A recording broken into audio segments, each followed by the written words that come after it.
Industrial line मतलब एक ऐसा लाइन होता है जिसमें मतलब प्रोफेशनल वैल्यू मिलता है।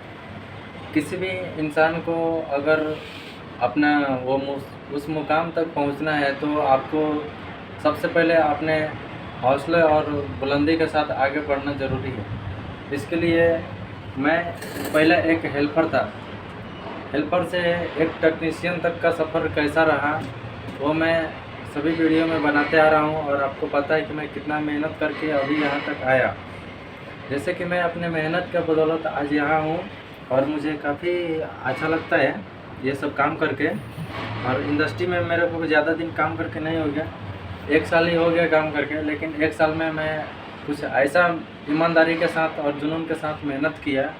उस मेहनत के बदौलत आज मैं बहुत अच्छा पैनल मेरे सामने कुछ भी नहीं है और मैं बहुत ईमानदारी से काम सीखा और किया और आज मैं अपने मुकाम पे खड़ा हूँ।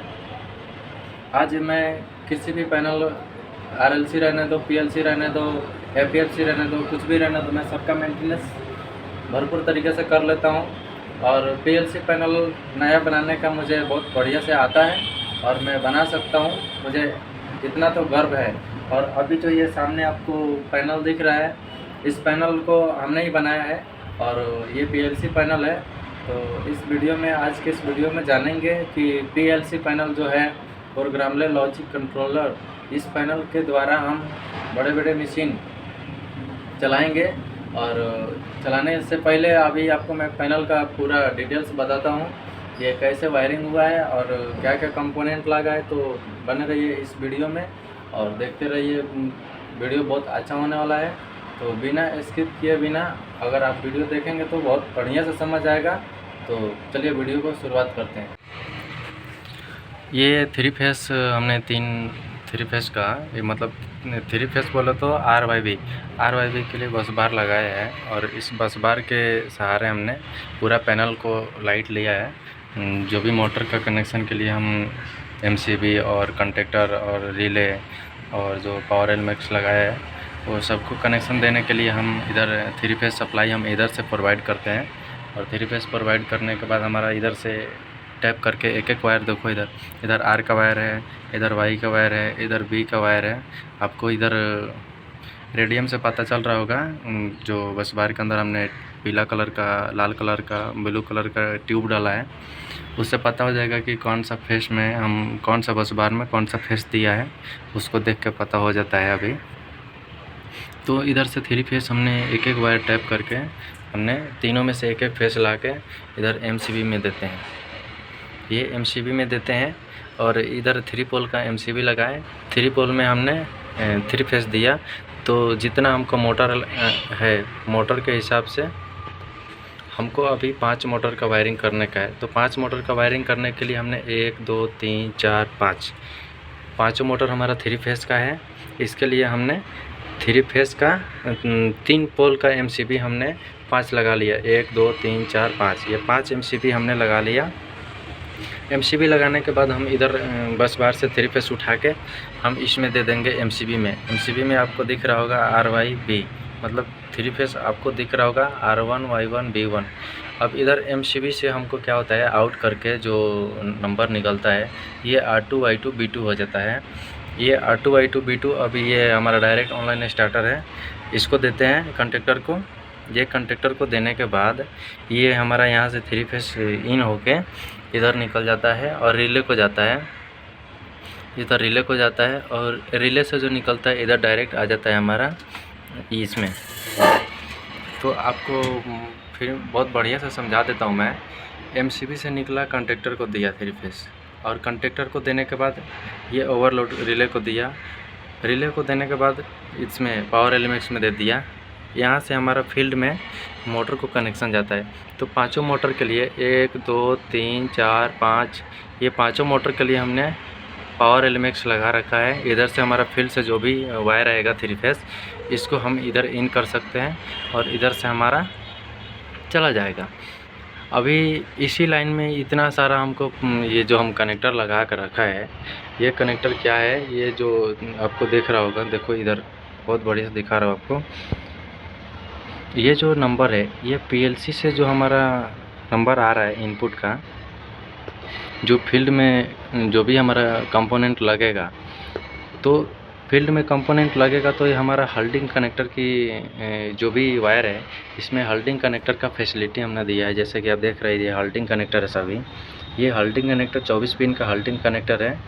ये कनेक्टर में हम कनेक्ट करते हैं जिस पिन नंबर पे, उसको डायरी के अंदर नोट डाउन करके रखते हैं। ये जो नंबर है हल्डिंग कनेक्टर के अंदर देखो इसे कनेक्ट किया जाता है। ये हल्डिंग कनेक्टर के अंदर ऐसा नंबर कनेक्ट करने के बाद ये देखिए, ये कनेक्ट करने के बाद हल्डिंग कनेक्टर पे 1 2 3 4 5 6 7 8 9 10 11 12, मतलब 12 दूनी 24। ये 24 पिन का हमारा हल्डिंग कनेक्टर है। इस हल्डिंग कनेक्टर के ज़रिए हमने ये जो भी वायर है इधर से हमारा फील्ड में जाता है। तो अभी क्या करते हैं हम, पीएलसी से जो इनपुट का नंबर आया, जितना हमको इनपुट का नंबर रहेगा उतना हम कनेक्टर लगाएंगे। ये कनेक्टर सभी लगाए हैं हम, और जो पीएलसी से हमारा इनपुट आ रहा है वो इधर आता है। इधर से पूरा ये सभी इनपुट है, इसको आईओ लिस्ट बोलते हैं, मतलब इनपुट आउटपुट लिस्ट बोलते हैं। तो यहाँ से लेके पूरा यहाँ तक, मतलब बहुत भारी पैनल है ये। और यहाँ से लेके यहाँ तक देख रहे हैं आप, इनपुट और आउटपुट की संख्या कितना ज़्यादा है। इनपुट और आउटपुट की संख्या ज़्यादा होने की वजह से हम कनेक्टर भी बहुत ज़्यादा लगाए हैं। और आप देख रहे हैं इधर कितना, अभी ये कनेक्टर से आउटपुट जो निकल के जाता है वो डायरेक्ट फील्ड को जाता है। तो फील्ड में तो अभी है नहीं, इसके लिए हम हल्डिंग कनेक्टर में लेके कनेक्ट करके रख दिए। जो भी नीचे हल्डिंग कनेक्टर लगा है वो सभी हल्डिंग कनेक्टर में लगा के रख दिया है हमने। और कुछ ये इनपुट का था, और इनपुट के लिए हमने ग्रे कलर का वायर यूज किया है। अभी आ जाइए हमारा आउटपुट का नंबर। आउटपुट का जो नंबर है, आउटपुट के लिए हमारा इधर है, ये आउटपुट का नंबर है। और आउटपुट के लिए जो भी हमारा कनेक्टर है इधर लगा हुआ है, और इधर ये कनेक्टर जो लगा हुआ है ये 24N मतलब 24 वोल्ट न्यूट्रल के लिए लगाया गया है। ये 24 वोल्ट पॉजिटिव के लिए लगाया गया है। और ये 220N मतलब कि 220 वोल्ट न्यूट्रल है इधर, और 220 वोल्ट इधर फेस है। ओके, ये होल्डिंग कनेक्टर हो गया और ये हो गया। और इधर नीचे साइड में आता है हमारा कंट्रोल ट्रांसफार्मर। ये कंट्रोल ट्रांसफार्मर ये क्या करता है, हमारा पैनल के अंदर हम सप्लाई लेते हैं 220 और ये 110 वोल्ट हमको चाहिए। तो इधर से कंट्रोल ट्रांसफार्मर में हम 415 वोल्ट देते हैं, तो हमको 220 और 110 वोल्ट अलग अलग सप्लाई मिलता है। और ये जो एक्सटेंशन बॉक्स देख रहे हैं आप, इस एक्सटेंशन बोर्ड से हमको अर्जेंट सप्लाई, मतलब कि अगर हम पैनल में 220 वोल्ट अगर लेना चाहते हैं इमरजेंसी टाइम में, तो ये छोटा मोटा कम लोड के लिए ये दिया जाता है। ट्रांसफार्मर का ही करंट इसमें दिया जाता है। इसमें बड़े बड़े मशीन का कनेक्शन चलाने के लिए नहीं देते हैं, इसलिए कंप्यूटर वगैरह लगाने के लिए, प्रोग्राम करने के लिए सप्लाई चाहिए तो इधर से हम डाल सकते हैं लेके। और फिर आते हैं कंडक्टर के पॉइंट पे, जो हम मोटर के लिए वायरिंग करते हैं। तो मोटर का वायरिंग करते समय क्या होता है, एक मोटर के लिए तो जिसमें फॉरवर्ड रिवर्स का अगर सिस्टम लगाना है, तो फॉरवर्ड रिवर्स के लिए क्या होता है, हमको 2 कंडक्टर लगाना होता है। एक फॉरवर्ड का रहता है, एक फॉरवर्ड का रहता है और एक रिवर्स का रहता है। तो फॉरवर्ड का कंडक्टर ये हो गया, रिवर्स का कंडक्टर ये हो गया। और ये जो कंडक्टर है हमारा डायरेक्ट ऑनलाइन स्टार्टर है। तो इसके लिए इसमें हमारा फॉरवर्ड रिवर्स का फैसिलिटी नहीं देने का है, इसके लिए हमने डायरेक्ट इसको डायरेक्ट ऑनलाइन स्टार्टर बनाया है और एक रिले लगाया है। रिले से डायरेक्ट एलिमेक्स को दे दिया है। और इधर जो फॉरवर्ड रिवर्स के लिए क्या करना पड़ता है, 3 फेस इधर से दिया, इधर 3 फेस इस कंडक्टर में देने का, और इधर से लूप करके दूसरे कंडक्टर को 3 फेस देने का, और इधर से निकाल के मोटर टर्मिनल को डायरेक्ट नहीं देके इसको रिले में देने का, रिले से निकाल के डायरेक्ट मोटर कनेक्शन में देने का इधर टर्मिनल बॉक्स में। ओके, और ये जो है इसको आर फेस को इधर बी फेस में देते हैं, और वाई को वाई में देते हैं, और इधर बी को आर में दे देते हैं। ये हमारा इंटरचेंज हो जाता है। इंटरचेंज की वजह से हमारा मोटर उल्टा भी घूमता है और सीधा भी घूमता है। तो जिस डायरेक्शन में चलाते हैं तो हम फेस चेंज कर देते हैं, तो डायरेक्शन हमारा मोटर का चेंज हो जाता है। वैसे ही 1 मोटर 2 मोटर 3 मोटर 4 मोटर, ये 5 मोटर का हमारा वायरिंग तो कंप्लीट हो गया है। जो 1 मोटर के लिए ये फॉरवर्ड रिवर्स पर समझ गया, वो कितना भी मोटर लाइन में आने दो, कनेक्शन सभी सेम रहता है, बदलता नहीं है। और इधर एक्सिलरी कंडक्टर है जिसको 24 वोल्ट के थ्रू जो भी ऑन करने का है हमको, 24 वोल्ट को ऑन करने के लिए एक्सिलरी कंडक्टर है इधर। जो भी हमारा फील्ड में लिमिट स्विच, सोलनेट वाल्व जो भी है और हाइड्रोलिक OLR वगैरह जो भी है, लिमिट स्विच से लेके सभी इधर एक्सिलरी कंडक्टर के थ्रू हम ले लेते हैं सप्लाई, और इधर से हमारा ऑन हो जाता है। अब आते हैं PLC में। अभी PLC में हम क्या करते हैं, PLC में आने के बाद अभी देखो इधर मैं ऑन करता हूँ PLC ऑन हो गया। अभी इसमें क्या है, ये PLC माइक्रो PLC है। माइक्रो PLC को अभी क्या है, ये पावर का कार्ड है, इसमें ये पावर का कार्ड है और ये CPU है। और इधर हमारा आता है इनपुट कार्ड, इधर इनपुट कार्ड है, ये एनालॉग कार्ड है जिसमें इनकोडर का वायर आता है। और इधर जो है ये हमारा आउटपुट का कार्ड है। तो अलग अलग प्रकार के इसमें कार्ड लगा हुआ है। IO लिस्ट के हिसाब से ये ये PLC हमने लिया है। और ये जो हमारा है आउटपुट का जो वायर है, PLC से जो आउटपुट का वायर निकलता है हमारा डायरेक्ट रिले बोर्ड पे आता है। इधर ये हमारा रिले बोर्ड का जो भी वायर है ये आउटपुट का वायर है। आउटपुट रिले को देते हैं ऊपर में। रिले में कैसा कनेक्शन देते हैं इसको, ये प्लस पॉइंट है, प्लस पॉइंट पे हम जो PLC का आउटपुट नंबर आता है ना, वो प्लस पॉइंट पे हम इधर देते हैं। और प्लस पॉइंट पे देने के बाद एक न्यूट्रल का इधर हमने लूप दिया है माइनस पे। माइनस के जगह पे हमको 24N का देना पड़ेगा। और ये ब्लैक कलर का जो भी है इसको और इसको और इसको, ये सभी हम लिंक कर देते हैं तो हमारा 20N भी लिंक हो जाता है। और जो 24 वोल्ट इसमें रहता है, ये आउटपुट का नंबर आता है, इसको चैनल पे कनेक्ट कर देते हैं नंबर के हिसाब से। वैसे ही सभी रिले का, जैसे हमारा आउटपुट का संख्या बहुत ज़्यादा है तो इसके लिए हम बहुत ज़्यादा रिले लगाए हैं। जैसे कि आप देख सकते हैं, पूरा रिले बोर्ड आपको दिखाने का कोशिश कर रहा हूँ, तो देख लीजिए पूरा रिले बोर्ड, कितना रिले बोर्ड लगा है।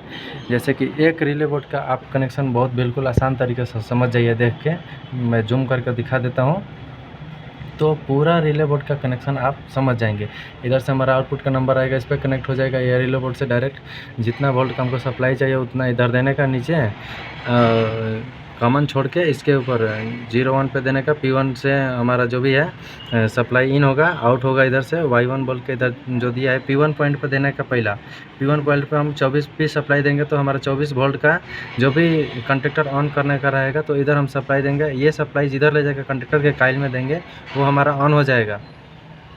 वैसा ही पूरा रिले बोर्ड का जो भी कनेक्शन है सभी वैसे ही दे देते हैं ले जाके, उसके बाद ऑन हो जाता है। ये हमारा कार्ड जो है ये रिले बोर्ड के जो साइड में लगा हुआ है, ये हमारा इनकोडर का वायर जो भी है, इनकोडर का वायर हमारा इधर कनेक्ट होता है। और ये जो कंडक्टर है हमारा कंट्रोल ऑन का कंडक्टर है, जो कंट्रोल ऑन के लिए हमने यूज़ किया इसको। ये 24 वोल्ट का है, इसका काइल वोल्टेज 24 है। और इधर है 24N के लिए हमने सेपरेट लगाया। इधर 5 कनेक्टर लगाया और 5 इधर लगाया P के लिए, और दूसरा कुछ है नहीं। बस ये MCB है जो पैनल का लाइट्स वगैरह है। और जो रिले को ऑन करने के लिए जो जितना ऊपर रिले है 3, 3, 6, 2, 8 रिले है, तो इधर हमने MCB लगाया 1, 2, 3 बोल के पूरा लाइन से MCB लगाया। एक MCB उठाया तो इधर से एक रिले बोर्ड को सप्लाई जाता है। इधर आप देख रहे हैं 24P 1, 2, 3, 4, 5, 6, 7, 8 जो भी दिख रहा है ये डायरेक्ट रिले बोर्ड को हमारा जाता है। और ये जो सप्लाई हमारा ट्यूबलाइट को जाता है, ट्यूबलाइट जो और पैनल के अंदर फैन है उसको जाता है। ओके, हाथ जोड़ के निवेदन है, अगर वीडियो अच्छा लगा हो तो आप हमारे चैनल से जुड़ जाइए। और चैनल से जुड़ने के बाद मेरे चैनल को सब्सक्राइब भी कर लीजिए, क्योंकि इलेक्ट्रिकल से संबंधित मैं हमेशा अपडेट लेके आता रहता हूँ। और जो भी मेरा कंटेंट रहता है वो ओरिजिनल रहता है। ओरिजिनल बोला तो कॉपी किया हुआ नहीं रहता है। जो भी कंटेंट उठा कर देख लो, मेरा सभी ओरिजिनल मेरा ही वीडियो रहता है। मैं किसी का दूसरे का वीडियो नहीं डालता हूँ। और जो मैं काम करता हूँ उस काम का मैं वीडियो अपलोड करता हूँ। और ये वीडियो जो ITI करते हैं और जिनका ITI समाप्त हो गया है और जिनका डिप्लोमा हो रखा तो और बहुत बढ़िया की बात है, क्योंकि डिप्लोमा वाले को इंजीनियरिंग लाइन में बहुत महत्वपूर्ण भूमिका है और उनको सीखने का बहुत अच्छा चांसेस रहता है। डिप्लोमा वालों को ज़्यादा वैल्यू मिलता है। इससे अच्छा है कि अगर आपका ITI और डिप्लोमा हो गया तो हमारे वीडियो को देखेंगे तो आपके लिए बहुत महत्वपूर्ण रहेगा, क्योंकि ये जो इलेक्ट्रिकल लाइन है मैं उसमें बहुत आगे जाऊंगा और मुझे विश्वास है, क्योंकि मेरा ईमानदारी मेरा को पहचान दे रहा है। और अगर आप भी चाहते हैं ऐसा पहचान बनाने के लिए तो सीखिए और सीख के आप भी आगे बढ़िए। मैं आपका अच्छे दिन का शुभकामना करता हूँ। चलिए, थैंक यू।